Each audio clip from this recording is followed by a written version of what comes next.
Hi guys, welcome back to our channel. இன்றைக்கி வந்து நம்ம எங்கே வந்திருக்கோன்னா போத்தீஸ் தான். புதுசாக ஓப்பன் பண்ணியிருக்க பாடியில் இருக்க போத்தீஸ் தான் வந்திருக்கோம். என்னென்ன பண்ணோன்னு பார்க்கலாம். என்ட்ரன்ஸ்குள்ளே போகும்போதே ரொம்ப கிராண்டாக இருந்துச்சு. வேறு லெவல் டிசைனு எல்லாமே பண்ணி செம்மையாக வச்சுருந்தாங்க.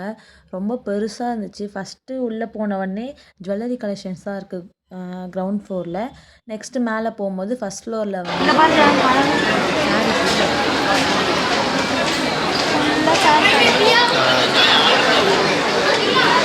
பாரு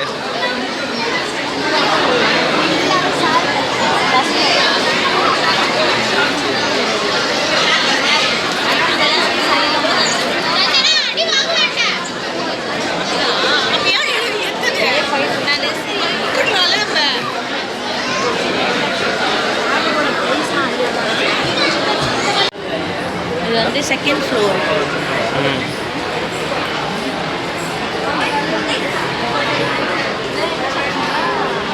இதுவும் சாரி தான். அந்த பக்கம் ஃபுல்லாக பாருஜான் மேக்கப் ப்ராடக்ட்ஸ் இருக்குப்பா, போய் கேட்போம். ப்ராடக்ட்ஸ் மேக்கப் ப்ராடக்ட்ஸ் இந்த சைடில் வந்து கேர்ள்ஸ் ஐட்டம் அதில் ஒரு கிளான்ஸ் எல்லாத்தையும் பார்க்க வாங்க. அங்கே போய்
அப்பா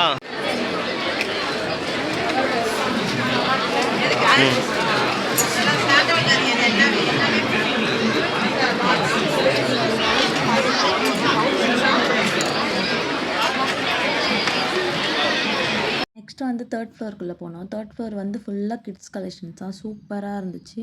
பட் நாங்கள் வந்து அவ்வளோ டீட்டெயில்டாக பார்க்கல. ஏன்னா கிட்ஸ் எங்களுக்கு அவ்வளோவும் அவசியம் இல்லை அப்படின்றதுனால நாங்கள் உள்ளே போய் டீட்டெயிலாக பார்க்கல. ஜஸ்ட்டு மேலே மட்டும் எப்படி இருக்குது அப்படின்னு சொல்லி பார்த்துட்டு ஃபுல்லாக சுற்றி பார்த்தோம். பார்க்கவே அழகாக இருந்துச்சு. எல்லா ஃப்ளோருமே ரொம்ப பெருசாக இருந்துச்சு. சுற்றுறதுக்கே பத்தாது அப்படி. இது வந்து 4th ஃப்ளோரு. மென்ஸ் கலெக்ஷன் ஃபுல்லாகவே மென்ஸுக்கானதாக இருந்துச்சு. நெக்ஸ்ட் வந்து 5th ஃப்ளோர். இது ஃபுல்லாக ஹோம் அப்ளையன்ஸ் தான். ஃபுல்லாகவே வீட்டுக்கு தேவையான எல்லா பொருளுமே இருந்துச்சு. நாங்கள் உள்ளே போய் பெருசாக டீட்டெயில்டாக பார்க்கல.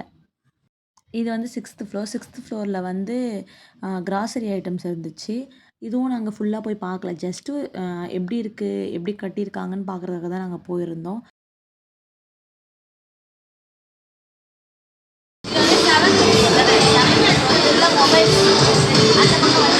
Sofas, furniture.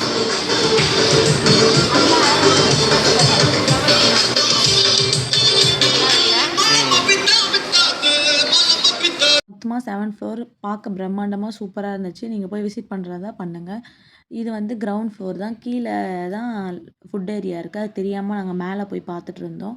அதுக்கப்புறம் கீழே வந்தோம். பிரியாணி இல்லைன்ட்டாங்க. அதனால் நாங்கள் வந்து கிளம்பிட்டோம். அவ்வளோதான். நாங்கள் வந்து ஒரு வழியாக ஷாப்பிங் போயிட்டு ஒன்றுமே வாங்காமல் வந்திருக்கோம். நாங்கள் வந்து சாப்பிட போனோம். ஆனால் பிரியாணி இல்லை, சரவணா ஸ்டோர்லையும் இல்லை. திரும்ப போத்தீஸ் வந்து பார்த்தோம். 7 மாடி ஏறி இறங்கணும். கோட்டை எங்கே இருக்குன்னே எங்களுக்கு தெரியல. ஃபஸ்ட்டு மேலே போயிட்டோம். அங்கே போய் அங்கே ஒருத்தங்கிட்ட கேட்டு திரும்பவும் வந்தால் கிரவுண்ட் ஃப்ளோரில் அப்புறம் கீழ வந்து கிரவுண்ட் ஃப்ளோர்ல பார்த்தா, நாங்க நெனச்ச மாரி பிரியாணி இல்ல. கிடைக்கவே இல்ல. கிடைக்கல. அங்க பிரியாணி காலி ஆயிடுச்சு போத்தீஸ்லயும். அதுக்கப்புறம் எல்லாமே காலி காலி. நாங்க வெஜ்ல மட்டும் தான் இருந்துச்சு. டைமும் ஆயிடுச்சு. சரியான அதனால டிராஃபிக். நீங்க போறதா இருந்தா, சண்டேல மட்டும் தயவு செஞ்சு போகாதீங்க. போகாதீங்க. அதுக்கப்புறம் வேற என்ன? ரேட்டும் அந்த இடத்துல ஆமா. அந்த அளவுக்குலாம் இல்ல. ரொம்ப சரவணா அதிகமா ஸ்டோர் அளவுக்கு இருக்கு. இல்ல. ஆமா. மிடில் கிளாஸ் வாங்குற அளவுக்கு ஓகே இல்ல. இல்லன்னு ரேட் நெனைக்கிறேன். அதிகமா தான் இருக்கு அங்க. எந்த ட்ரெஸ் நாங்க ரொம்ப எடுத்தாலும் கஞ்ச பிசுனாரி தான். உண்மையாவே கஞ்ச பிசுனாரி தான். இல்லையா என்ன? நாங்க நெக்ஸ்ட் டைம் ஷாப்பிங் பண்ணிட்டு என்னென்ன பொருள் வாங்குறோன்றத ஆமா. எல்லாமே வீடியோல கஞ்சமா தான் வாங்கி குடுப்போம். காட்டுறேன். வாங்கி தரும்போது பாருங்க. அதுக்கப்புறம் அங்கேருந்து கிளம்பிட்டோம். கிளம்பி வெளியில சாப்பிடலாம் பிரியாணின்னு நெனச்சு, என்ன சப்பாத்தி கூட சாப்பிட விடாம கூட்டிட்டு வந்துட்டான். கடைசி வரைக்கும் கடை எதுவுமே கிடைக்கல. கடை எதுவுமே கிடைக்கல. என்னது ரோட் சைடுல பார்த்தோம் ஈவினிங் அதுவும் நைட் எதுவும் பிரியாணி கிடைக்கல. இருக்கும் அப்படின்னு சொல்லி கூட்டிட்டு வந்தாங்க. அதுவும் ஈவினிங் கிடைக்கல. நைட் பிரியாணியும் இல்ல. அதுக்கப்புறம் நேரா வீட்டுக்கு தான் வந்தோம். வேற என்ன எங்க ஏரியாலயே ஆவடியிலேயே ஒரு கடையில வாங்கிட்டு, சரி வெஜ் ஹோட்டல் போலான்னு பார்த்தேன். நாங்க எப்பவுமே சாப்பிடுற ஹோட்டல் க்ளோஸ்டு இன்னைக்கு சண்டே லீவ் விட்டாங்க போல. வேற வழி இல்லாம வீட்ல வச்ச ரசமும் சிம்பிளா ஃபிஷ்ஷும் சாப்பிட்டுட்டு உறங்க போகிறோம். அவ்வளோதான். நீங்க போய் பார்க்குறதா இருந்தா, போய் சும்மா என்ஜாய் பண்ணுங்க. நீங்க ஒன் டைம் விசிட் பண்ணி பாருங்க.